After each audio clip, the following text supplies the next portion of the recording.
The nominal frequency used in the power system of Korea is 60 Hz. Once the frequency becomes unstable, the quality of power can deteriorate, leading to severe issues such as large-scale blackouts.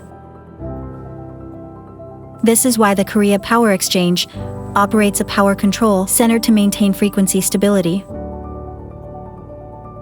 However, news frequently reports a deterioration in frequency stability as the share of traditional power generation decreases and that of renewable energy increases.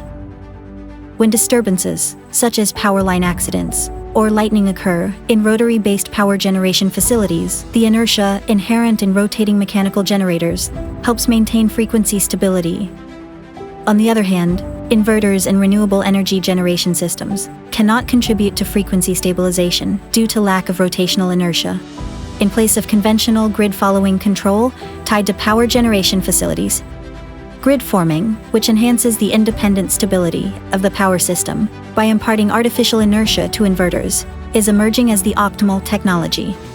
Since grid following control adjusts power based on external voltage references, it is programmed to shut down after a certain period of time during grid disappearance. On the other hand, grid forming enables independent generation of voltage and frequency, allowing for continued power supply within consumer premises, even when the grid disappears. Also, whereas grid following control continues to produce current power levels during disturbances or even shuts down.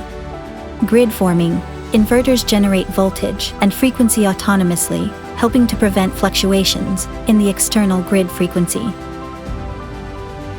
The grid-forming inverter technology, developed by the Korea Electrotechnology Research Institute, applies virtual inertia algorithms to inverters, enhancing energy storage systems and photovoltaic power generation systems. The grid-forming algorithm consists of rotational inertia emulation and output control algorithms. Photovoltaic power generation systems typically operate at maximum output under normal conditions, but can provide inertia to the grid upon operator instruction. Currently, no clear compensation is prepared for providing inertia to the grid, but improvements are expected through future policies. Due to environmental and policy demands, the increase of renewable energy in the power grid is inevitable, and the introduction of grid-forming inverters is expected to become essential worldwide for maintaining grid stability. The Korea Electrotechnology Research Institute has established a device to simulate real-time transient phenomena in the grid, and has completed performance verification of grid-forming inverters at a pilot plant of approximately 100 kilowatt microgrid.